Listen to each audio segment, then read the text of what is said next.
Amélie se tenait derrière Mathieu, inspectant ma chambre, la pièce que j'avais peinte moi-même, les étagères que j'avais fixées avec ma propre perceuse, chaque mètre carré payé avec mon propre argent, et elle a ajouté, « Il serait préférable que tu quittes complètement la maison. » Mon père a hoché la tête. Ma mère a regardé le sol. Personne n'a dit un mot de plus. Je suis partie. J'ai emballé tout ce que je possédais dans 3 cartons et je suis sortie d'une maison qui portait mon nom et uniquement mon nom sur l'acte de propriété. Mais ce que ma famille ne savait pas, ce qu'ils découvriraient quelques jours plus tard, a poussé Amélie à m'appeler à 11 h du soir, la voix tremblante. Ce n'est pas vrai. Dis-moi que ce n'est pas vrai. Je m'appelle Léa Lefebvre. J'ai 29 ans et je suis ingénieure en génie civil à Lyon. Maintenant, laissez-moi vous ramener au jour où j'ai signé les papiers d'une maison que je pensais capable de maintenir ma famille unie. Je me souviens du stylo. C'était un stylo à billes bleu bon marché, du genre qu'on attrape dans un pot sur le bureau d'un réceptionniste, et je l'ai utilisé pour signer le document le plus cher de ma vie. Le 14 mars, il y a 4 ans, dans un office notarial de la rue de la République à Lyon. Le notaire a apposé son sceau sur l'acte de vente, l'a fait glisser sur la table et a dit « Félicitations, mademoiselle Lefebvre. Elle est à vous. Tout à moi. » Mon nom Léa Lefebvre était le seul nom sur cet acte. Pas de garant, pas de copropriétaire, juste moi. Une jeune femme de 25 ans avec un diplôme de l'INSA fraîchement obtenu, un salaire de départ de 45 000 € par an, et un prêt immobilier de 280 000 €. Mensualité, 1 450 €, dû le premier de chaque mois pour les 25 prochaines années. La maison était plus grande que ce dont j'avais besoin. 2 étages, un sous-sol semi-aménagé, 3 chambres, un jardin avec un cerisier qui perdait ses feuilles partout dans l'allée chaque automne. Je n'avais pas besoin de 3 chambres. J'en avais besoin d'une seule. Mais j'ai acheté une maison avec 3 chambres parce que mon père, Gérard Lefebvre, 58 ans, plombier à la retraite avec un dos en compote et une pension d'invalidité de 1 200 € par mois, venait de vendre le petit appartement où lui et ma mère vivaient depuis 11 ans. Il n'avait nulle part où aller. Alors, j'ai fait de la place. L'accord était simple. Ils emménageraient, contribueraient aux charges, et nous serions une famille sous le même toit. C'était l'accord. Verbal, pas de bail, pas d'accord écrit, juste de la confiance. Ils ont emménagé la semaine suivante. Ma mère a apporté sa collection de poules en céramique. Mon père a apporté son fauteuil inclinable et ses opinions. Aucun d'eux n'a jamais payé une seule facture d'électricité ou d'eau. Mais ce n'était pas le pire. Le pire, c'est que j'ai passé 4 ans à croire que si je continuais à payer, à entretenir, à prouver, ils finiraient par voir ce que je valais. Ils ne l'ont jamais fait. Laissez-moi vous parler de la hiérarchie chez les Lefebvre parce que cela expliquera tout ce qui suit. Mathieu Lefebvre, mon frère aîné, 33 ans, beau de cette façon qui vous permet d'obtenir un 2e rendez-vous, mais jamais une 2e promotion. Il vendait des voitures d'occasion chez Auto Express et en parlait comme s'il concluait des fusions-acquisitions à la Bourse de Paris. Mon père l'adorait. Gérard Lefebvre avait une conviction qui gouvernait toute sa vision du monde. Les fils portent le nom, les filles portent les courses. Mathieu était l'avenir. J'étais l'infrastructure. Quand Mathieu a enfin validé son brevet de technicien supérieur, ce qui lui a pris 3 tentatives et une note médiocre en statistique, mon père a organisé un grand barbecue dans le jardin. 16 personnes, des brochettes, du vin, une banderole qui disait « Fier de toi mon fils ».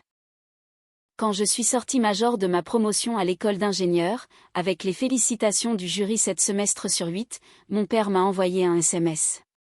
4 mots, c'est bien pour toi. Pas de point d'exclamation, pas de barbecue. Quand j'ai obtenu mon habilitation de maître d'ouvrage, une certification que peu de diplômés atteignent, ma mère a dit « C'est gentil, ma chérie. Ton frère vient de passer chef des ventes. » Chef des ventes dans un parc de voitures d'occasion avec 40 000 € de dette de crédit à la consommation. Mais Gérard ne savait pas pour la dette. Ou peut-être qu'il savait et s'en fichait. Ce que je sais avec certitude, c'est qu'il prêtait discrètement de l'argent à Mathieu sur sa pension d'invalidité. 5 000 par-ci, 3 000 par-là. Et ensuite, il se tournait vers moi pour me demander de l'aide pour les factures ce mois-ci, ma chérie. Les médicaments coûtent cher. Je disais toujours oui parce que c'est ce que fait l'infrastructure. Elle soutient tout et personne ne le remarque jusqu'à ce qu'elle disparaisse. Puis, un vendredi soir, Mathieu a appelé avec une nouvelle qui a tout changé. Avant d'en venir à cet appel, je veux que vous compreniez les chiffres parce que les chiffres ne mentent pas. Et dans ma famille, ils étaient la seule chose qui ne mentait pas. Sur 4 ans, j'ai payé 48 mensualités de 1 450 € chacune. Cela fait 69 600 €, juste pour le capital et les intérêts. En plus de cela, j'ai couvert la facture d'électricité, qui s'élevait en moyenne à 250 € par mois à Lyon, où les hivers sont humides. L'eau et les taxes d'ordures ménagères tournaient autour de 80. Internet et la télévision, mon père insistait pour avoir le bouquet sport, ajoutait 120 €. Les courses, je les complétais à hauteur de 300 € par mois environ parce que mes parents mangeaient tous leurs repas à la maison et n'ont jamais poussé un chariot dans un supermarché. Faites le calcul, plus de 100 000 € conservateurs sur 4 ans sortis de mon salaire pour une maison où je dormais dans une chambre et ne demandais rien à personne. J'ai aussi repeint la façade 2 fois, je l'ai fait moi-même, 2 week-ends à chaque fois, sur une échelle de 6 mètres. J'ai remplacé la section du toit au-dessus de la véranda quand elle a commencé à fuir. 3 500 € de ma poche. J'ai installé une pompe à chaleur au sous-sol parce que mon père se plaignait qu'il faisait froid en bas. 4 100 €. Ma voisine, Madame Martin, 67 ans, qui vivait à côté depuis 11 ans, a tout vu. Chaque session sur l'échelle, chaque sac de terreau. Chaque samedi matin, j'étais dehors avec une pelle à neige à 6 heures du matin pendant que mes parents dormaient. Madame Martin m'a arrêté une fois, s'appuyant sur la clôture. Ma petite, où est ta famille quand tu es sur cette échelle? J'ai souri et j'ai dit, ils sont à l'intérieur. C'est un peu le but. Pour qu'ils soient confortables à l'intérieur. Madame Martin m'a lancé un regard. Je n'ai pas compris alors. Je le comprends maintenant. C'était de la pitié. Puis Mathieu a appelé. Léa, je rentre à la maison et je ne viens pas seule. La voix de Mathieu avait cet éclat particulier qu'elle n'avait que lorsqu'il voulait quelque chose. Je l'avais déjà entendu quand il avait besoin d'une caution. J'ai dit non quand il a voulu m'emprunter ma voiture pour un week-end qui s'est transformé en 2 semaines quand il m'a demandé de parler à papa pour lui envoyer plus d'argent. Cette fois, il amenait Amélie, sa femme depuis 8 mois, enceinte de 7 mois. Ils sont arrivés un vendredi soir, 2 grandes valises, 3 cartons d'articles de puériculture, et Amélie, qui est descendue de la voiture de Mathieu et a regardé la maison comme on évalue un objet aux enchères.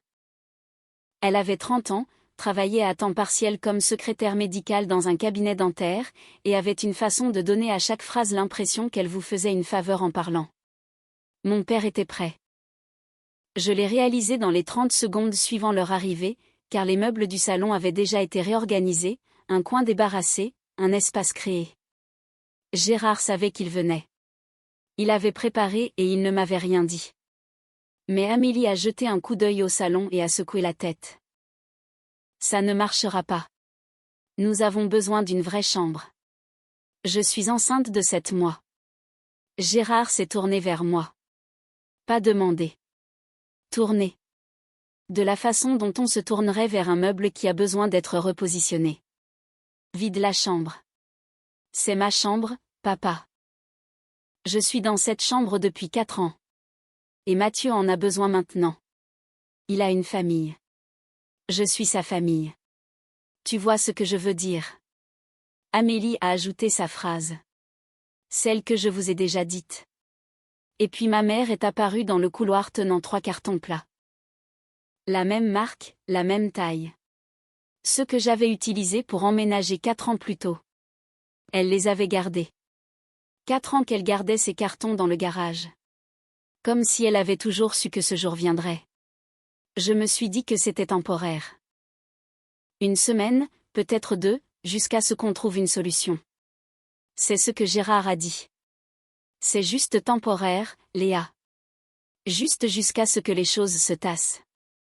Alors, j'ai déménagé au sous-sol, celui pour lequel j'avais dépensé 4 100 € de chauffage. Des murs en béton brut, une seule ampoule au plafond avec une tirette, un matelas que j'ai traîné depuis le placard d'invité posé directement sur le sol parce qu'il n'y avait pas de cadre de lit. L'air sentait l'humidité et le vieux carton. Et dans le coin, un goutte-à-goutte lampe provenant d'un joint dans le tuyau d'eau froide marquait le temps avec un rythme qui m'a tenu éveillée la première nuit. À l'étage, Amélie a pris ses aises. L'après-midi suivant, elle a publié une photo de mon ancienne chambre, maintenant aménagée en chambre d'enfant avec un berceau et des guirlandes pastel, sur son Instagram. La famille fait toujours de la place pour la génération suivante, suivie d'un emoji cœur rose. 212 j'aime, des commentaires pleins d'yeux en cœur et de félicitations, et quel bel espace. Personne n'a demandé à qui appartenait cet espace 24 heures plus tôt. Mathieu m'a croisé dans les escaliers le lendemain matin. C'est juste temporaire, Léa. Ne rends pas ça bizarre. J'ai dormi dans ce sous-sol pendant 3 nuits. La 3e nuit, un joint de tuyau a cédé légèrement. Pas une explosion, mais un suintement constant. Et je me suis réveillée à 3 heures du matin avec le dos trempé à travers le matelas. Je suis restée là dans le noir, l'eau s'infiltrant dans le tissu, fixant le plafond, qui était leur plancher. Et j'ai pensé, je paie 1450 € par mois pour dormir dans une flaque sous ma propre maison. Le lendemain matin, je suis montée pour faire du café. Amélie était assise à la table de la cuisine utilisant la machine à expresso que j'avais achetée. Elle a levé les yeux. Oh, tu es encore là. C'était la première fois de ma vie que je comprenais que l'amour et la propriété ne sont pas la même chose. C'est arrivé un mardi. J'étais assise dans ma voiture sur le parking du travail en mangeant une barre de céréales quand mon téléphone a vibré avec une notification de mon service de surveillance bancaire. Je m'y étais inscrite 3 ans plus tôt, pas par paranoïa, mais parce que mon cerveau d'ingénieur aime suivre les données. L'alerte disait « Nouvelle hypothèque détectée sur la propriété au 147 allée des Cerisiers, Villeurbanne ». J'ai lu 2 fois, puis une 3e fois. Puis j'ai posé ma barre de céréales et j'ai ouvert le rapport complet. Une hypothèque de 80 000 € déposée par la Banque Populaire, une petite agence de quartier, la même où mon père avait son compte courant, la signature de l'emprunteur sur l'avenant à l'acte, Léa Lefebvre. Sauf que je n'avais jamais rien signé. Je n'étais jamais allée à cette Banque Populaire. Je n'avais jamais autorisé d'hypothèque sur ma propriété. J'ai affiché l'image de la signature sur le PDF. Elle semblait proche, assez proche pour tromper un regard superficiel, mais je connaissais ma propre écriture comme un musicien connaît son instrument. La majuscule L de Lefebvre était fausse. Je fais une boucle serrée en haut. Celle-ci s'évasait largement, comme on la copierait à partir d'une photocopie. Et l'initiale du milieu, mon 2e prénom, E pour Elisabeth, était écrite en caractères d'imprimerie. Je l'écris toujours en cursive. Quelqu'un avait calqué ma signature à partir du contrat de location de voiture que j'avais signé 2 ans plus tôt, celui que mon père avait gentiment photocopié pour ses archives. J'ai appelé la banque. Un responsable a confirmé que le prêt avait été traité 3 mois auparavant par un représentant décrit comme un membre de la famille de la propriétaire. Le témoin sur la demande était listé comme Chantal Lefebvre. Ma mère. 80 000 €. Mon nom, ma maison, sans ma connaissance, sans mon consentement. Je suis restée assise sur ce parking, les 2 mains sur le volant, tremblante, non pas de peur, mais de rage. Si cette hypothèque frappait officiellement mon dossier de crédit dans les 30 prochains jours, mon score de solvabilité, construit sur presque une décennie de discipline, s'effondrerait. Et avec lui tout ce pourquoi j'avais travaillé. L'horloge tournait. Il y a un café près de la gare qui reste ouvert tard. Je suis restée là jusqu'à 1 heure du matin avec un café noir et une serviette en papier que j'avais aplatie sur la table. J'ai tracé une ligne au milieu. Côté gauche, ce que je perds si je me bats. Côté droit, ce que je perds si je ne le fais pas. Le côté gauche était court mais lourd. Ma relation avec mes parents, ce qu'il en restait, la possibilité d'être coupée de la famille élargie, les cartes de Noël de tante Solange, la poignée de main de l'oncle Raymond à Pâques, et Amélie était enceinte de 7 mois. Ce qui signifiait que toute mesure que je prendrais serait présentée comme une attaque contre une future mère. Je pouvais déjà entendre le récit que Gérard construirait. Le côté droit était plus long. 80 000 € de dettes frauduleuses attachées à mon nom, un score de crédit en chute libre, la perte potentielle de ma capacité à refinancer, à emprunter, à fonctionner financièrement comme une adulte indépendante, et la certitude mathématique absolue que si je ne faisais rien, il recommencerait. Parce que les gens qui vous volent une fois et ne font face à aucune conséquence ne s'arrêtent pas. Ils deviennent juste plus audacieux. J'ai regardé les 2 colonnes. Puis j'ai froissé la serviette et je l'ai jetée. La décision avait déjà été prise au moment où j'avais vu cette signature falsifiée. J'avais juste besoin de la serviette pour la confirmer. Le lendemain matin, j'ai appelé Maître Claire Vallet. Elle était avocate spécialisée en droit immobilier à Lyon, 17 ans de pratique. La mère d'un collègue la connaissait. J'ai tout dit à Maître Vallet. Elle a écouté sans m'interrompre pendant 6 minutes d'affilée. Puis elle a dit, « Léa, ce que ton père a fait est un faux en écriture. Ce que ta mère a fait est de la complicité. Ce que Mathieu a fait est de la fraude. Je ne veux pas que tu dises un seul mot à qui que ce soit dans ta famille jusqu'à ce que nous ayons tout documenté. » Pour la première fois en 4 ans, je ne payais pas des factures pour maintenir une famille unie. Je payais une avocate pour me maintenir intacte. Maître Vallet a travaillé vite. En 48 heures, elle avait déposé une demande formelle en vertu de mes droits de propriétaire pour chaque document lié à l'hypothèque. La banque était obligée d'obtempérer, et ils l'ont fait, à contre-cœur, mais ils l'ont fait. Le dossier est arrivé au cabinet de Maître Vallet un jeudi après-midi. J'y suis allée directement après le travail, et nous avons étalé les pages sur sa table de conférence comme des preuves sur une scène de crime. Parce que c'est ce que c'était. L'avenant à l'acte falsifié, ma signature ou la version que quelqu'un avait calquée à partir de ce contrat de voiture au bas de la page 4. Le nom de ma mère comme témoin à la page 5 dans son écriture indubitable. Chantal Lefebvre écrit avec le même stylo à encre verte qu'elle utilisait depuis 20 ans. Puis les relevés de transactions. Maître Vallet les avait surlignés en jaune. 32 000 € transférés directement sur un compte de carte de crédit enregistré au nom de Mathieu G. Lefebvre. Son solde débiteur total effacé en un seul virement. 18 000 € à Auto Express. Un acompte sur un nouveau véhicule de démonstration. 15 000 € retirés en espèces par Chantal Lefebvre sur 3 visites séparées. Étage 15 000 € dormant intact sur le compte d'épargne personnel de Gérard Lefebvre, une caisse noire, un coussin de retraite construit sur mon nom. 80 000 € distribués comme des cadeaux de Noël pendant que je dormais sur un matelas mouillé au sous-sol. Maître Vallet m'a regardé par-dessus ses lunettes de lecture. Il pensait être malin, mais les gens malins ne falsifient pas de documents sur une propriété qu'ils ne possèdent pas avec une banque qui garde des enregistrements numériques de tout. Elle m'a aussi dit quelque chose que je n'avais pas envisagé. Le conseiller bancaire qui avait traité la demande, un homme nommé Monsieur Morel, avait contourné le protocole standard de vérification d'identité, pas de confirmation en personne, pas d'appel vidéo, juste la parole de Gérard et une signature photocopiée. Nous en avons plus qu'assez, a dit Maître Vallet. Maintenant, quand veux-tu déménager? Jour 12. C'est le temps qu'il a fallu entre le moment où j'ai découvert l'hypothèque falsifiée et le moment où je suis sortie du 147 allée des Cerisiers avec 3 cartons, un sac de sport et un plan. J'avais signé un bail 3 jours plus tôt pour un studio à 8 minutes de là, 40 mètres carrés, propre, calme, 850 € par mois. Je l'ai signé avec le même stylo que j'utilisais pour mes mensualités. Et pour la première fois, l'argent semblait aller quelque part qui m'appartenait. L'emballage a pris moins de 2 heures. 4 ans dans cette maison et toute ma vie tenait dans 3 cartons et un sac. Vêtements, ordinateur, mon diplôme dans son cadre, la petite boîte à outils que j'avais utilisée pour tout réparer, du robinet de la cuisine à la rambarde du porche. Une photo de ma grand-mère Hélène que je gardais sur ma table de chevet. Avant de partir, j'ai placé une enveloppe blanche sur la table de la cuisine. À l'intérieur, une photocopie de l'acte de vente, mon nom surligné et une seule note manuscrite sur papier ordinaire.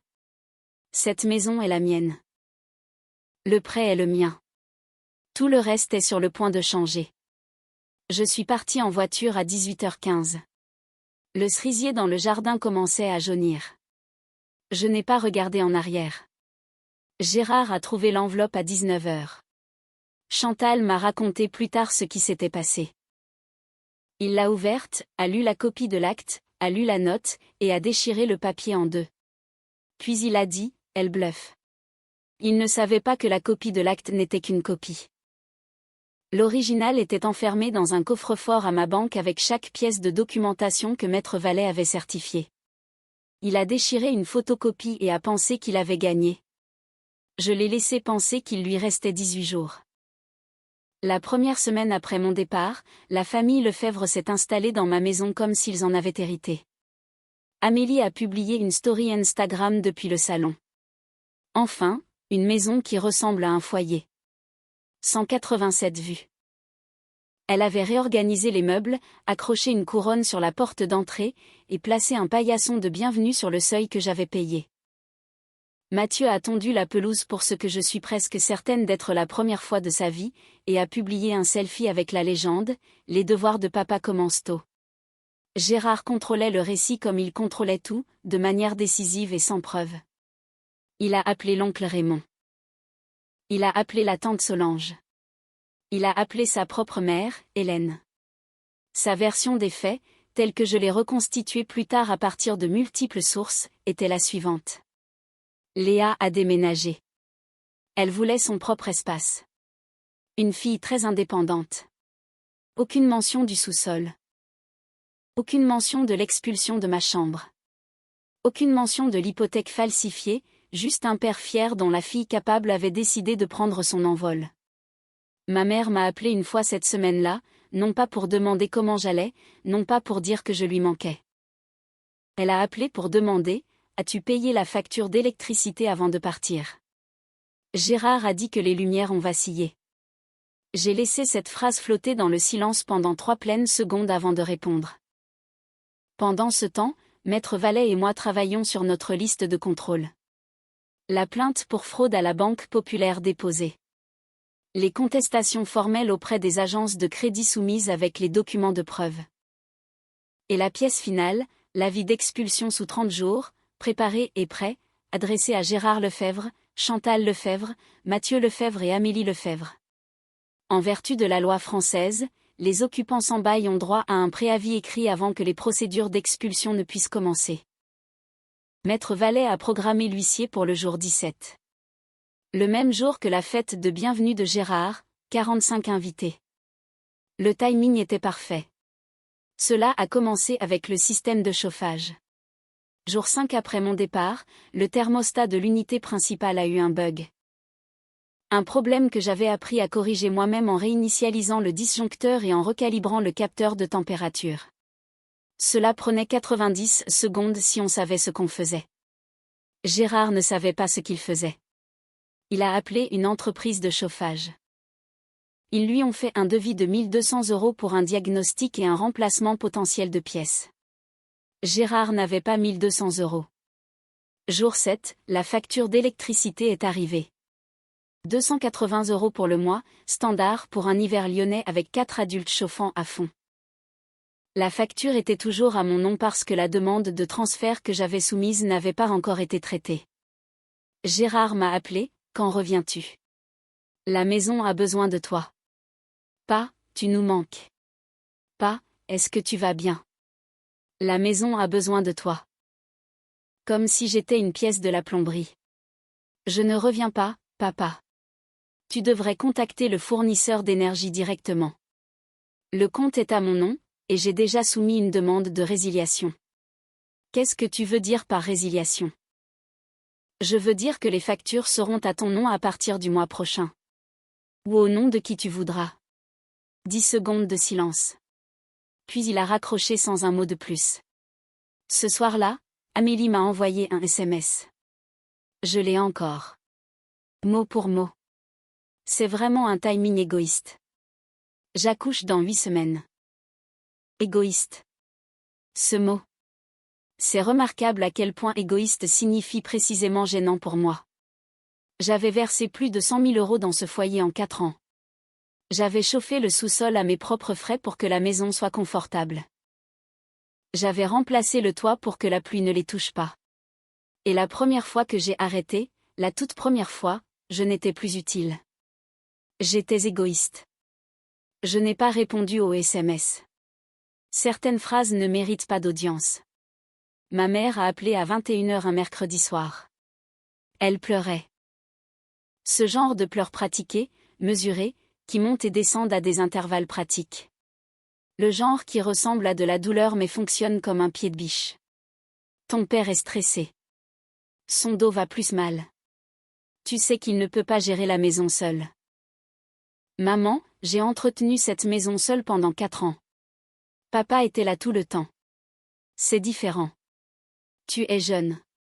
Tu es forte. Je suis aussi la personne dont la signature a été falsifiée sur une hypothèque de 80 000 €. Est-ce que tu voulais parler de ça? Les pleurs se sont arrêtés. Pas diminués. Arrêtés comme si quelqu'un avait appuyé sur pause sur un enregistrement. Un long silence. Puis très doucement. Ton père a dit que c'était pour la famille. C'était pour les dettes de carte de crédit de Mathieu. J'ai les relevés bancaires, maman. 32 000 € pour sa carte. 18 000 pour une voiture. Tu as personnellement retiré 15 000 en espèces sur 3 visites. Tu veux que je te lise les dates?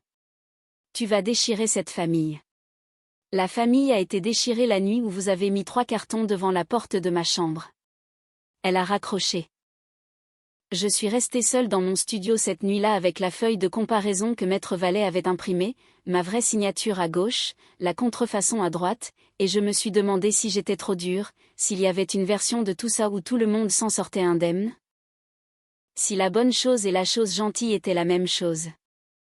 Puis j'ai regardé la contrefaçon à nouveau. L'écriture de ma mère sur la ligne du témoin. Encre verte. Le même stylo qu'elle utilisait pour écrire les listes de courses et les cartes d'anniversaire et le mot qu'elle glissait dans ma boîte à déjeuner en CM1. Passe une bonne journée, ma chérie. Non, je n'étais pas trop dure. J'étais enfin lucide. Avez-vous déjà eu quelqu'un que vous aimez qui utilise votre propre loyauté comme une arme contre vous? J'aimerais entendre votre histoire. Partagez-la dans les commentaires. Vous pourriez aider quelqu'un d'autre à réaliser qu'il n'est pas seul. Mathieu s'est présenté à mon appartement sans prévenir un jeudi soir. Pas d'appel, pas de SMS, juste 3 coups secs sur une porte dont il n'aurait pas dû connaître l'adresse, bien que je soupçonne ma mère de la lui avoir donnée. J'ai vérifié le flux vidéo de la caméra de porte que Maître Vallet m'avait conseillé d'installer la semaine précédente. Mathieu se tenait sur le palier, la mâchoire serrée, les poings s'ouvrant et se fermant sur ses côtés. J'ai ouvert la porte. « Qu'est-ce que tu fous, Léa? Papa dit que tu menaces de nous jeter à la rue. » Je ne menace de rien. J'exerce mes droits légaux en tant que propriétaire. Propriétaire. Il a ri. Un son court et laid. Tu penses qu'un morceau de papier te rend meilleur que la famille. Ce morceau de papier est un acte de propriété. Et un autre morceau de papier, celui que tu as falsifié avec papa, est un délit pénal. Le rire s'est éteint. Son expression a changé, non pas vers le remords, mais vers le calcul. J'avais regardé Mathieu vendre des voitures pendant des années. Je savais exactement quand l'argumentaire changeait. Écoute, sa voix s'est adoucie. On peut s'arranger. Amélie accouche dans 8 semaines. Tu ne peux pas lui faire ça. Je ne fais rien à Amélie. Je défais ce qui m'a été fait. Si tu vas jusqu'au bout, tu ne verras jamais ta nièce ou ton neveu. Les mots ont porté, mais ils n'ont pas accroché comme il l'avait prévu. Il utilisait un enfant à naître, comme monnaie d'échange. De la même façon que Gérard utilisait la famille comme justification pour le vol. C'est ton choix, Mathieu, pas le mien. Il est parti, claquant la porte assez fort pour faire vibrer le cadre. La caméra a tout capturé. Son visage, sa voix, sa menace, l'horodatage. 19h42, Maître Vallet aurait les images dès le matin. Certaines personnes construisent des murs avec des briques. Je construisais les miens avec des preuves. Gérard Lefebvre n'était peut-être pas doué avec l'argent, mais il était passé maître avec un téléphone. Dans les 48 heures suivant la visite de Mathieu, mon père avait appelé chaque branche de l'arbre généalogique. L'oncle Raymond à Saint-Étienne, la tante Solange à Grenoble, ma grand-mère Hélène, 82 ans, dans son EHPAD à Lyon. Des cousins à qui je n'avais pas parlé depuis le repas de famille d'il y a 3 ans. Il les a tous appelés et il leur a tous raconté la même histoire. Léa a abandonné sa famille. Léa menace de mettre sa belle-sœur enceinte à la rue. Léa a changé. Les messages ont commencé à arriver comme une attaque coordonnée. Oncle Raymond, réfléchis à ce que tu fais, petite. Un cousin que je connaissais à peine. La famille d'abord, Léa, toujours.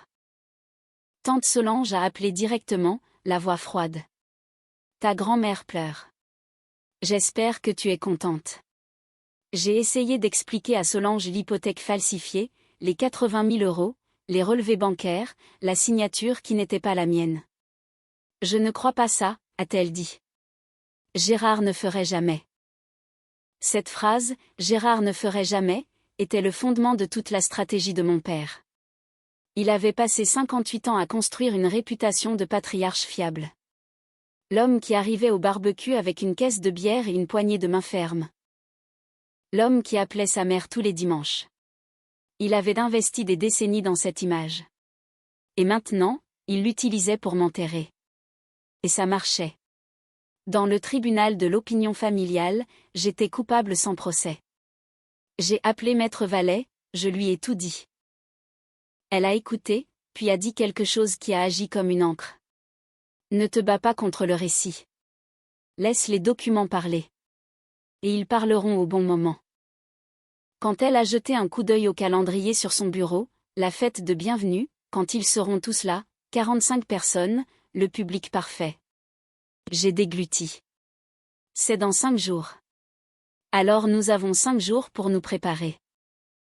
Au jour 14, la lettre est arrivée au cabinet de Maître Vallet sur papier à en-tête de la Banque Populaire. Elle m'a appelé au travail. Tu vas vouloir venir. Je suis allée à son cabinet pendant ma pause déjeuner. Elle avait déjà posé la lettre sur son bureau, tournée pour que je puisse la lire. Le paragraphe clé était le 3e, et je me souviendrai de la formulation pour le reste de ma vie. Suite à une révision de conformité interne, la signature sur l'avenant à l'acte daté du temps ne correspond pas à la signature authentifiée figurant au dossier pour la propriétaire, Léa Lefebvre. Le prêt associé a été suspendu dans l'attente d'une enquête plus approfondie. Suspendu, pas encore résolu, mais suspendu. L'hypothèque ne serait pas signalée au fichier des incidents de crédit. Mon score de solvabilité était en sécurité pour l'instant. Maître Vallet a continué, le conseiller bancaire qui avait traité la demande, M. Morel, a été mis à pied à titre conservatoire avec effet immédiat. L'équipe de conformité de la banque avait relevé de multiples violations de procédure, plus particulièrement l'absence de vérification d'identité en personne. Morel avait admis plus tard lors d'un entretien interne que Gérard Lefebvre était un client régulier qui lui avait offert des verres à plusieurs reprises et lui avait dit que la propriétaire était en déplacement, mais pleinement consciente de la transaction. Des verres. Mon père avait échangé des verres contre mon identité financière. L'hypothèque sera retirée de votre titre de propriété sous 30 jours, a dit Maître Vallet. Mais plus important encore, la banque a maintenant un intérêt institutionnel à coopérer avec nous. Ils ont traité un prêt frauduleux à cause de la négligence d'un employé. Ils ne veulent pas de procès. Pour la première fois en 2 semaines, j'ai senti quelque chose se relâcher derrière mon sternum. Une pression dont je n'avais pas réalisé la présence parce qu'elle était là depuis si longtemps. Mais il restait la maison. Encore 4 personnes vivant dans ma propriété qui croyaient avoir gagné. L'huissier, ai-je dit. Jour 17. On maintient. Maître Vallet a hoché la tête. On maintient. L'huissier s'appelait Monsieur Roux. Il avait la quarantaine, bâti comme quelqu'un qui avait fait du rugby et n'avait jamais vraiment arrêté. Et il avait le calme professionnel et neutre d'un homme qui annonce des mauvaises nouvelles pour gagner sa vie. Jour 17, 14 heures. Un après-midi de mercredi clair. Monsieur Roux a remonté l'allée du 147 allée des Cerisiers, a dépassé le nouveau paillasson d'Amélie, et a frappé 3 fois. Gérard a ouvert la porte. Monsieur Roux lui a remis l'avis de congé, un avis formel d'expulsion de 30 jours délivré par la propriétaire, moi, conformément au Code civil. Le document nommait les 4 occupants, Gérard Lefebvre, Chantal Lefebvre, Mathieu Lefebvre et Amélie Lefebvre. Il stipulait en langage juridique clair qu'ils avaient 30 jours pour libérer les lieux ou faire face à une procédure d'expulsion formelle devant le tribunal. Selon le rapport de l'huissier, que j'ai reçu le soir même, Gérard a lu la première page, a levé les yeux, l'a relu, et n'a rien dit. La mention le destinataire semblait visiblement ébranlé. Document signifié avec succès à 14h07. Gérard m'a appelé 11 minutes plus tard. Pour la première fois de ma vie, sa voix n'était pas autoritaire. Elle était brisée. Tu nous expulses, tes propres parents. Tu as falsifié mon nom sur un prêt de 80 000 euros, papa. La banque l'a confirmé. Tu as 30 jours. Je l'ai fait pour la famille. Tu l'as fait pour les dettes de carte de crédit de Mathieu. J'ai les relevés de transactions. Chaque euro, chaque dépôt, chaque retrait d'espèces que maman a fait. Espèce d'ingrate. Il n'a pas fini la phrase. Il a raccroché. Mathieu a appelé 4 minutes après, hurlant déjà. Tu es folle. Amélie accouche dans 6 semaines. Où sommes-nous censés aller? Ce n'est plus mon problème à résoudre, Mathieu. 2 jours restaient avant la fête de bienvenue de Gérard. 45 invitations renvoyées, traiteur commandé, chaises de location installées dans le jardin. Il n'a pas annulé, il a dit à Chantal. On va leur montrer qu'on est toujours une famille. C'est Léa qui est partie. Il croyait toujours qu'il contrôlait le récit. Dimanche, 13h. Le cerisier dans le jardin du 147 allée des Cerisiers était tout jaune, et en dessous, Gérard Lefebvre avait disposé des tables pliantes, un buffet d'un traiteur local, des ballons à l'hélium rose et blanc, et 45 chaises en rangée nette comme une congrégation attendant un sermon. L'événement était intitulé Bienvenue bébé Lefebvre, une célébration pour l'enfant à venir de Mathieu et Amélie, le premier petit enfant de la lignée Lefebvre. Gérard avait envoyé des rappels par SMS la veille. Chantal avait préparé une tarte au citron. Amélie portait une nouvelle robe de maternité lavande et était assise dans une chaise rembourrée en bout de table comme une invitée d'honneur à un banquet. La foule s'est remplie au cours de la première heure. Oncle Raymond, en short et polo, se tenant près du buffet. Tante Solange tenant un cadeau emballé, les lèvres serrées. Grand-mère Hélène, 82 ans, assise dans un fauteuil de jardin confortable que quelqu'un avait apporté spécifiquement pour elle. Des voisins de l'allée des Cerisiers, y compris Madame Martin, qui se tenait au bord du jardin avec un verre de jus de fruits et un visage qui disait qu'elle était là pour observer, pas pour célébrer. Des collègues de Mathieu, des amis d'Amélie, des cousins, des petits cousins, quelques personnes que je ne remettais pas. Gérard se tenait au centre de tout cela, chemise rentrée, manches retroussées. Il a levé un verre en plastique et apporté un toast. La famille Lefebvre s'agrandit. Cette maison, ce foyer a toujours été une question de famille. 45 personnes ont applaudi. Amélie rayonnait. Mathieu a passé son bras autour d'elle. Chantal souriait derrière la table des desserts, disposant les assiettes. Personne ne m'a mentionné. Gérard avait dit à quiconque demandait que je n'avais pas pu venir, que je traversais des moments difficiles. Madame Martin a pris une gorgée de son jus et n'a rien dit. Il était 13h15. J'étais à 8 minutes de là, assise dans ma voiture avec un dossier cartonné sur le siège passager et un cœur que je pouvais sentir battre dans ma gorge. Je me suis garée dans la rue 2 maisons plus loin, j'ai vérifié mon reflet dans le rétroviseur, blazer gris, pantalon noir, chemisier blanc, la même tenue que je portais pour les réunions de revue de projet au travail. Cheveux attachés, maquillage minimal. Je ressemblais à quelqu'un qui venait livrer un rapport parce que c'est exactement ce que je faisais. Le dossier cartonné était sur mes genoux. À l'intérieur, une copie certifiée de l'acte de propriété, la comparaison des signatures, la mienne à gauche, la contrefaçon à droite, la lettre officielle de la Banque populaire confirmant la suspension du prêt. Et les photocopies des relevés de transactions montrant où chaque euro de ces 80 000 était allé. Maître Vallet avait organisé les pages dans l'ordre. Chaque page avait un onglet. Je suis remontée sur le trottoir à 14h15. La fête battait son plein depuis plus d'une heure. Les gens mangeaient, riaient, discutaient dans le jardin. Quelques enfants couraient près de la clôture. Les ballons flottaient dans une brise légère. Gérard m'a vu le premier. Il se tenait près des marches du porche en pleine conversation avec un cousin, et son expression est passée par 3 étapes en environ 2 secondes. Surprise. Irritation. Et quelque chose de plus proche de la peur que je n'avais jamais vu sur son visage. Il a marché vers moi rapidement. « Qu'est-ce que tu fais ici ? » « Je suis chez moi papa, la maison avec mon nom sur l'acte. » « Ne fais pas de scène. Je ne suis pas celle qui a falsifié la signature de quelqu'un sur une demande d'hypothèque. » Sa main s'est refermée sur mon bras, juste au-dessus du coude. Pas assez fort pour faire un bleu, mais assez fort pour me diriger. « Baisse la voix. » Une voix est venue de derrière nous, claire et ferme. « Gérard, lâche le bras de cette petite. » Madame Martin, debout à 2 mètres, jus de fruits toujours à la main, l'expression aussi stable que du béton coulé. Gérard a lâché prise. Quelques têtes se sont tournées, puis quelques autres. Amélie est apparue dans l'encadrement de la porte, un sac cadeau de naissance encore à la main. Elle m'a vu et son visage s'est vidé de ses couleurs. Pourquoi est-elle ici ?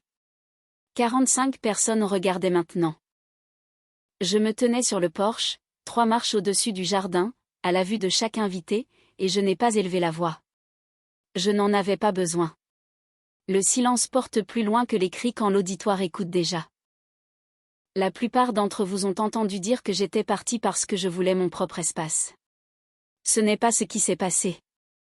J'ai ouvert le dossier cartonné. Cette maison est à mon nom, uniquement à mon nom. Je l'ai achetée il y a 4 ans. J'ai payé chaque mensualité de 1 450 € par mois, 48 mois, 69 600 € au total. Mes parents ont contribué à 0. Gérard a fait un pas en avant. Léa, arrête ça.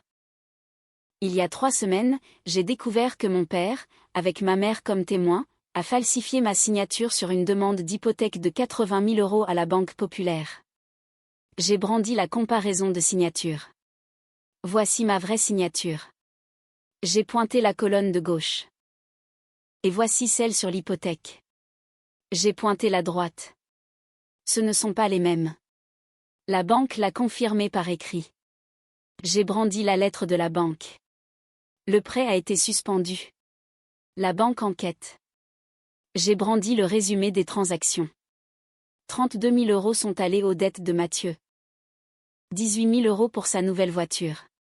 15 000 € ont été retirés en espèces par ma mère. 15 000 € dorment sur le compte d'épargne de mon père en ce moment même. Mes parents m'ont volé 80 000 € en falsifiant mon nom. Le jardin est devenu silencieux. Pas le silence poli d'une pause entre 2 toasts, le silence étouffant de 45 personnes réalisant qu'elles se tiennent à l'intérieur du mensonge de quelqu'un d'autre. Tante Solange a posé son verre sur la table. Oncle Raymond a regardé Gérard avec une expression que je ne lui avais jamais vue.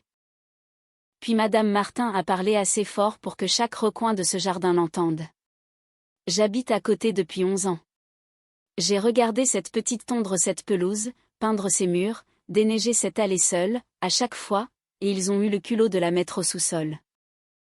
J'ai posé le dossier sur la rambarde du porche. Je ne suis pas ici pour me venger. Je suis ici parce que 45 personnes méritent de connaître la vérité avant de féliciter cette famille pour son agrandissement.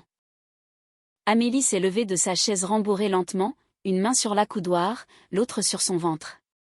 Son visage avait la couleur des assiettes en carton empilées sur la table du traiteur. Elle a regardé Mathieu comme on regarderait un étranger portant les vêtements de son mari. « Dis-moi que ce n'est pas vrai. » Mathieu n'a pas bougé. Ses yeux étaient fixés sur un point au sol entre ses chaussures et le bord de la pelouse. Sa bouche s'est ouverte, puis s'est refermée. « Mathieu. » La voix d'Amélie est montée d'un octave. « Dis-moi que les 32 000 n'étaient pas vrais. Dis-moi que tu n'as pas utilisé d'argent volé pour payer tes dettes. C'est compliqué, Amélie. Ce n'est pas vrai. Dis-moi que ce n'est pas vrai. Sa voix s'est brisée à travers le jardin comme du verre sur du carrelage. Un enfant près de la clôture a arrêté de courir. Oncle Raymond a posé son assiette.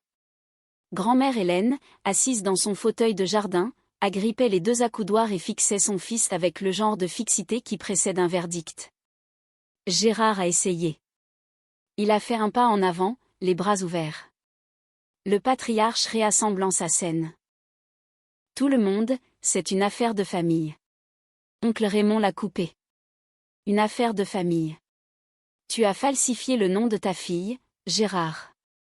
Ce n'est pas une affaire de famille. C'est un crime. Tante Solange, la même femme qui m'avait dit que ma grand-mère pleurait à cause de moi, a ramassé le cadeau de naissance qu'elle avait apporté, l'a remis dans son sac, et s'est éloignée de la table sans un mot. Puis Hélène a parlé. Sa voix était mince à cause de l'âge, mais plus dure que tout ce que j'avais entendu cet après-midi-là. Gérard, je ne t'ai pas élevé pour être un voleur. Maman, assieds-toi et tais-toi. Gérard s'est assis sur une chaise pliante au milieu de sa propre fête devant 45 personnes. Il s'est assis et n'a rien dit. Amélie est entrée à l'intérieur. La porte moustiquaire a claqué derrière elle. Un par un, les invités ont commencé à ramasser leurs affaires. Personne n'a pris de reste de tarte. Personne n'a dit félicitations. La fête était finie. La maison était à moi. 1 heure plus tard, le jardin ressemblait aux vestiges de quelque chose annulé en milieu de phrase. Table pliante toujours debout, assiette en carton prise dans l'herbe, ballons roses et blancs attachés à la boîte aux lettres, flottant dans un vent qui n'avait plus de fait en dessous de lui. Je me suis assise dans ma voiture au bord du trottoir, moteur éteint, les mains sur les genoux. Je m'attendais à ressentir quelque chose de tranchant. Du triomphe. Du soulagement. Le claquement net de la justice rendue. Au lieu de cela, je me sentais vide, comme si je venais de m'arracher une dent qui pourrissait depuis des années. Nécessaire, correct, mais rien de tout cela ne semblait agréable. À travers la fenêtre avant, je pouvais voir Gérard assis dans le salon, juste assis. Chantal était dans la cuisine. Je pouvais voir son ombre bouger derrière le rideau, essuyant le comptoir, comme elle le faisait toujours quand elle ne savait pas quoi faire d'autre. À l'étage, derrière la porte fermée de la chambre d'enfant qui était autrefois ma chambre, Amélie avait enfermé Mathieu dehors. Je pouvais l'entendre même depuis le trottoir. Sa voix, étouffée mais indubitable. Tu m'as dit que tu avais eu une prime. Une prime, Mathieu. Tu m'as menti en face pendant 3 mois. J'allais te le dire quand. Après la naissance du bébé. Après qu'on ait emménagé dans une maison qui n'est même pas la nôtre. Une voiture s'est garée derrière la mienne. Oncle Raymond. Il est descendu, a marché jusqu'à ma fenêtre, et s'est tenu là un moment avant de parler.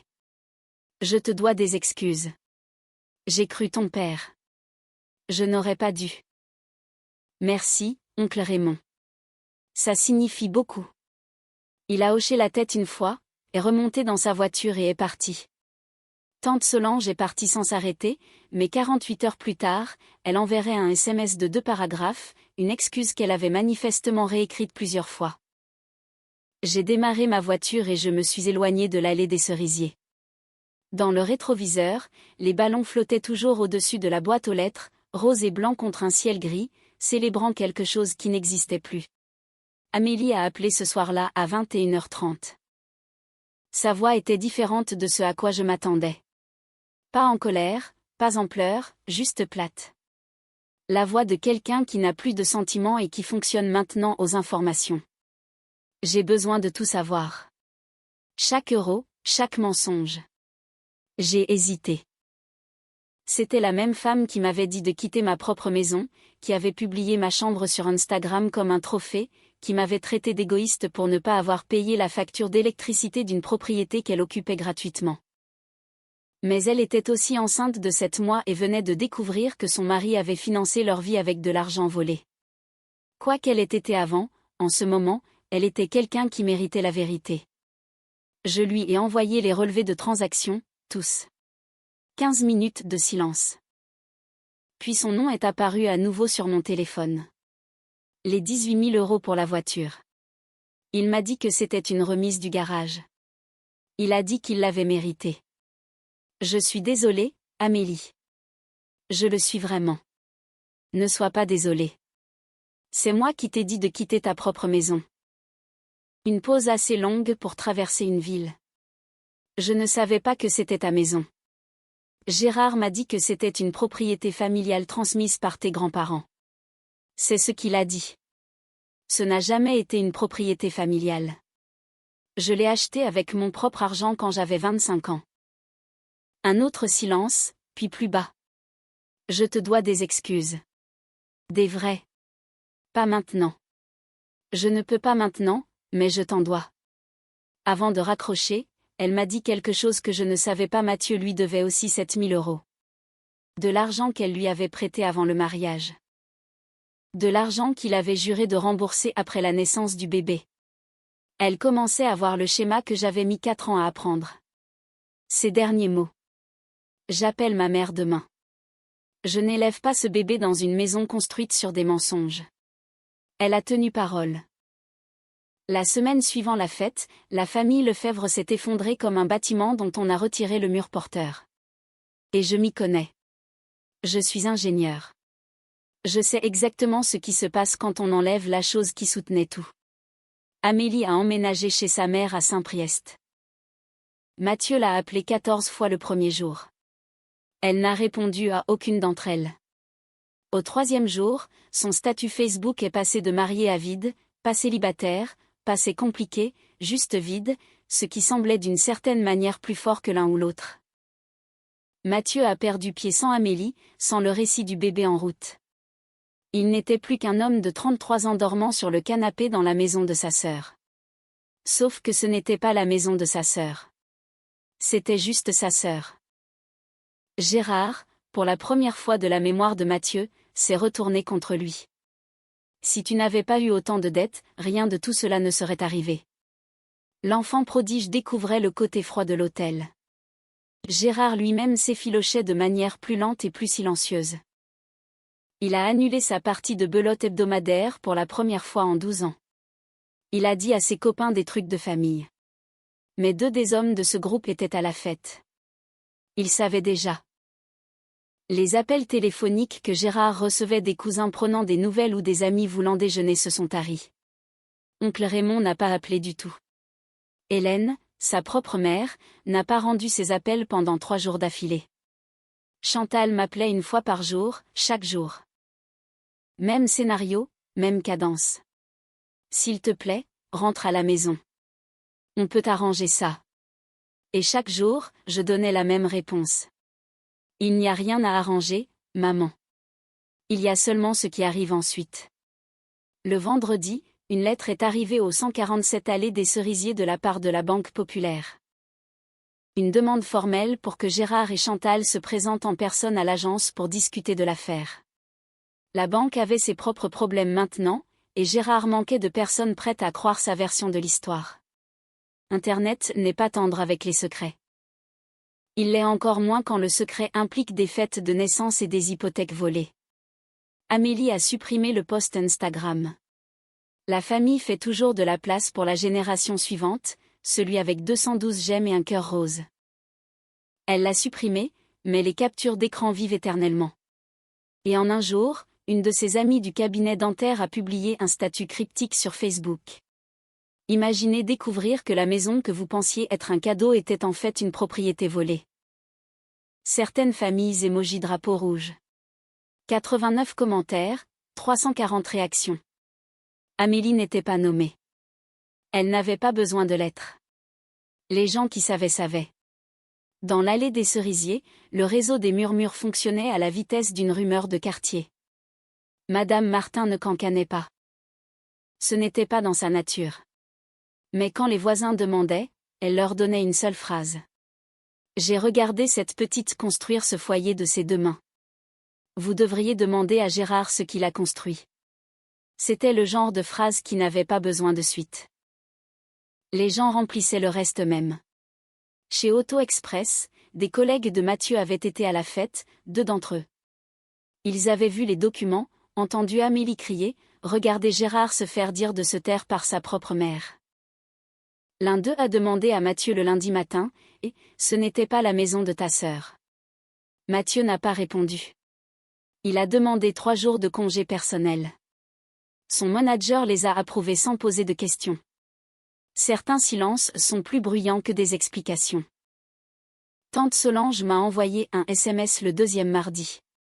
Il était plus long que prévu et plus honnête que ce que je méritais de la part de quelqu'un qui m'avait dit que ma grand-mère pleurait à cause de moi. Léa, je suis désolée. J'aurais dû t'écouter avant de te juger. Je me suis toujours demandé comment Mathieu s'était payé cette nouvelle voiture. Maintenant je sais. J'espère que tu pourras me pardonner avec le temps. Je n'ai pas répondu tout de suite, mais j'ai enregistré le message. Certaines excuses ont besoin de reposer avant qu'on sache ce qu'elles pèsent. Jour 30. L'avis d'expulsion expirait un mardi matin. Pas de prolongation, pas de négociation, pas d'appel téléphonique de dernière minute qui changeait quoi que ce soit. Maître Vallet a envoyé une dernière lettre formelle à la maison. Si tous les occupants n'avaient pas libéré les lieux d'ici la fin de la journée, nous engagerions une procédure d'expulsion forcée par voie d'huissier. La lettre était adressée à Gérard. Elle est arrivée par courrier recommandé. Il a signé pour la recevoir. Cette signature-là, au moins, était la sienne. Gérard m'a appelé cet après-midi-là. Sa voix était différente. Pas en colère, pas autoritaire, pas même la version brisée d'il y a quelques semaines. Elle était plate, épuisée. La voix d'un homme qui n'a plus personne à blâmer et qui n'a pas encore appris à se regarder dans un miroir. Où sommes-nous censés aller, Léa? J'ai déjà regardé pour vous. Il y a 2 appartements disponibles rue des Lilas. 900 et 1100 € par mois. Ta pension couvre le loyer. Maman peut postuler pour un travail à temps partiel. C'est votre point de départ. Silence. Je ne vous jette pas dehors avec rien, papa. Je te dis que tu ne peux pas vivre dans une maison que tu m'as volée. Il y a une différence. Je n'ai pas volé. Si, tu l'as fait. Encore du silence, puis. D'accord. C'était tout. Un mot. Le mot le plus petit et le plus lourd qu'il m'ait jamais adressé. Chantal a commencé à emballer le lendemain matin. Gérard s'est assis dans son fauteuil et a regardé. Mathieu, qui avait déjà emménagé chez un ami 2 semaines plus tôt, est passé ramasser le reste de ses affaires. Il a porté 2 cartons jusqu'à sa voiture sans établir de contact visuel avec personne. Jour 33. Gérard et Chantal ont emménagé dans l'appartement à 900 € de la rue des Lilas. Une chambre, au rez-de-chaussée, une fraction de l'espace qu'ils avaient occupé gratuitement dans ma maison. Gérard n'a pas dit un mot en tournant la clé dans la serrure pour la dernière fois. Chantal s'est attardée devant la porte d'entrée, a regardé la maison une dernière fois, puis m'a regardé alors que je me tenais près de ma voiture. Elle a fait un petit signe de tête lent et a marché vers le côté passager de la camionnette de Gérard. J'ai remis à mon père 2 annonces d'appartement parce que je ne pouvais pas lui donner rien. Même après tout, je ne pouvais pas être ce qu'il était pour moi. Les suites juridiques ont été plus calmes que les suites personnelles, mais non moins définitives. La Banque Populaire a terminé son enquête interne 6 semaines après la fête. Le résultat, le prêt de 80 000 € a été annulé dans son intégralité. L'hypothèque sur le 147 allée des Cerisiers a été retirée de tous les registres de propriété. L'inscription frauduleuse sur mon dossier de crédit a été effacée grâce aux contestations formelles. Mon score, qui n'avait jamais réellement chuté grâce à l'action préemptive de Maître Vallet, est remonté de manière spectaculaire. Monsieur Morel, le conseiller bancaire qui avait traité la demande sur la parole de Gérard et quelques vers, a été licencié pour faute grave. La banque m'a envoyé une lettre d'excuse formelle et a offert une compensation de 5 000 € à titre de geste commercial. J'ai décliné l'argent. Au lieu de cela, j'ai demandé un engagement écrit que la banque mettrait en œuvre une vérification d'identité obligatoire en personne pour toutes les futures demandes de prêt. Ils ont accepté. Maître Vallet a fait notarier l'engagement. La question plus difficile est venue ensuite. Les poursuites pénales. Maître Vallet a exposé les faits clairement. Ce que Gérard et Chantal avaient fait, falsifier une signature sur un instrument financier, constituait un faux et usage de faux. Ce que Mathieu avait fait, recevoir sciemment les fonds, était du recel de fraude. J'avais le droit de porter plainte au pénal. J'ai choisi de ne pas le faire, non pas parce qu'il ne le méritait pas, mais parce que je ne voulais pas passer 2 ans dans des salles d'audience à revisiter la pire chose que ma famille m'ait jamais faite. J'avais déjà gagné. J'avais ma maison, mon crédit, mon nom. Je n'avais pas besoin d'une condamnation pour savoir que j'avais raison. Mais Maître Vallet a envoyé une dernière lettre à Gérard. Mademoiselle Lefebvre a choisi de ne pas engager de poursuite pénale pour le moment. Cette décision est une courtoisie, pas un droit. Toute utilisation future non autorisée de l'identité ou de la propriété de Mademoiselle Lefebvre sera signalée directement aux autorités. Chantal me l'a dit plus tard. Gérard a lu cette lettre 2 fois, l'a pliée et l'a mise dans un tiroir. Il n'en a plus jamais reparlé. Certains avertissements n'ont pas besoin d'être bruyants. Ils ont juste besoin d'être permanents. 2 mois après la fête, je me suis assise à la table de ma cuisine dans le studio que j'avais loué comme refuge temporaire et j'ai écrit un email, non pas à Maître Vallet, non pas à la banque, à ma famille, tous les 3, Gérard, Chantal, Mathieu. Il m'a fallu 4 heures pour bien faire les choses. Pas parce que la langue était compliquée, mais parce que je voulais que chaque mot soit un mur avec une porte. Assez ferme pour me protéger. Assez ouvert pour prouver que je n'étais pas comme eux. L'email comportait 3 sections. La première était financière. Je ne fournirai aucun soutien financier pour le loyer, les charges ou les dépenses personnelles. Si vous avez besoin d'aide, je peux vous orienter vers des ressources sociales à Lyon. La deuxième concernait le contact. Je suis ouverte à la communication mais seulement sous des conditions spécifiques. Pas de langage culpabilisant, pas d'exigence, et pas de discussion sur la maison ou l'hypothèque. Si ces limites sont franchies, je suspendrai tout contact pendant 90 jours. La troisième concernait l'avenir.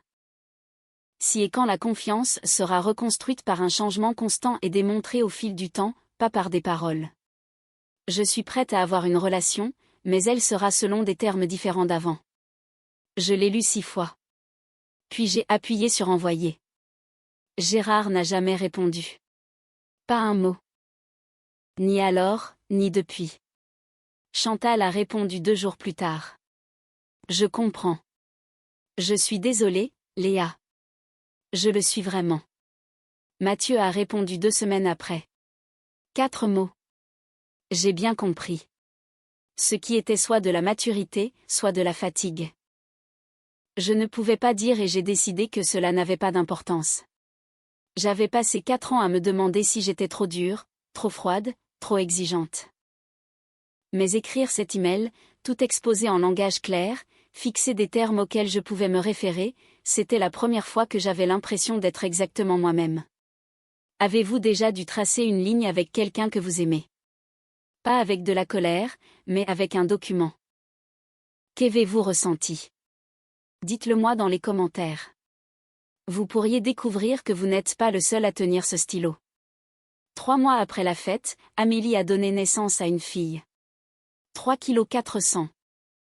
Chloé Lefebvre, née dans un hôpital près de la maison de la mère d'Amélie dans une salle d'accouchement où Mathieu n'a pas été invité. Amélie m'a envoyé une photo le lendemain matin.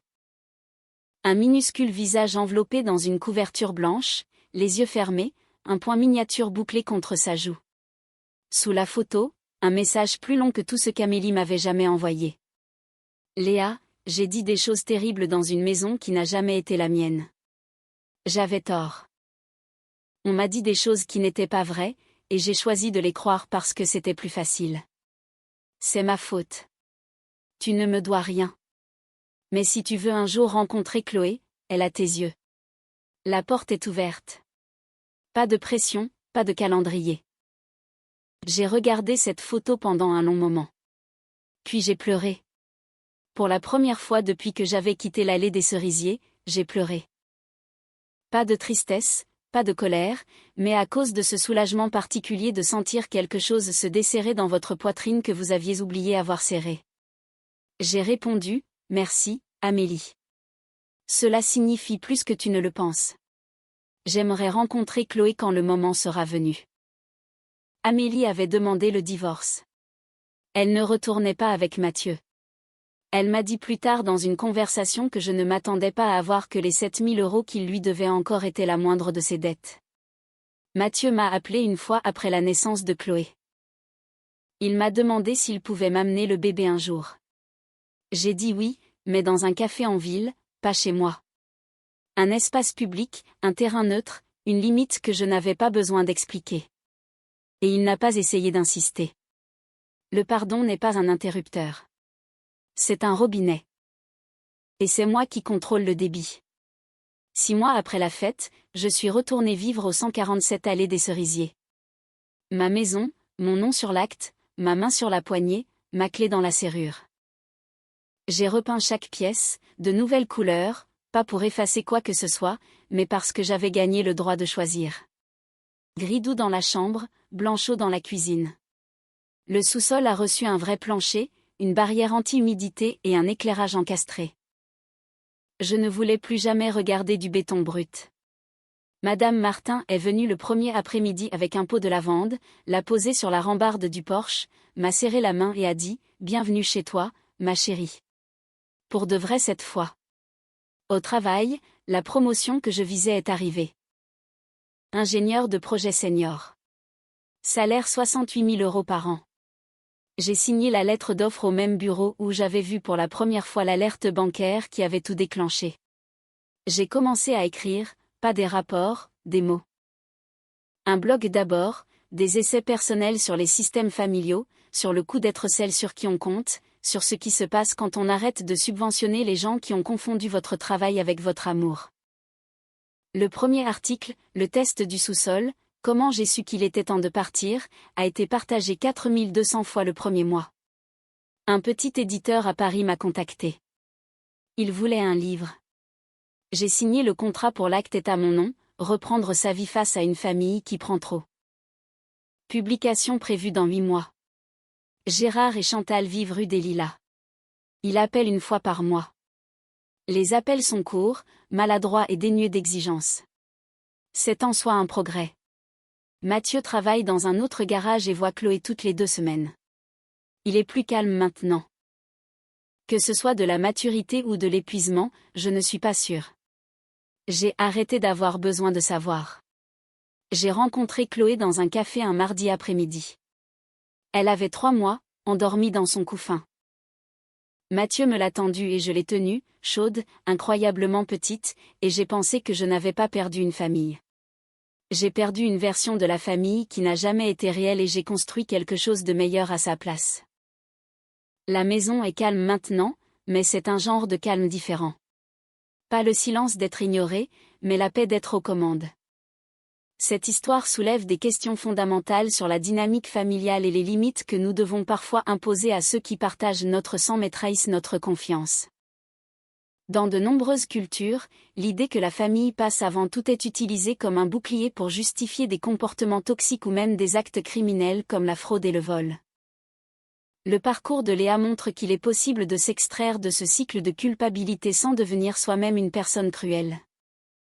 Elle a transformé une trahison financière et émotionnelle en une opportunité de redéfinir son identité, prouvant que la loyauté ne doit jamais être synonyme de sacrifice de soi ou de complicité dans son propre effondrement. C'est une réflexion poignante sur la valeur du respect de soi et sur la nécessité de protéger ce que l'on a construit de ses propres mains, même lorsque la menace vient de l'intérieur. La fin de l'histoire n'est pas une simple vengeance, mais une restauration de l'ordre et de la vérité, offrant une lueur d'espoir à tous ceux qui se sentent piégés par des obligations familiales injustes. Le pardon peut exister, mais il doit être gagné et ne doit jamais compromettre la sécurité ou l'intégrité de celui qui l'accorde. Selon vous, est-il possible de reconstruire une relation saine avec des parents après une trahison financière aussi grave,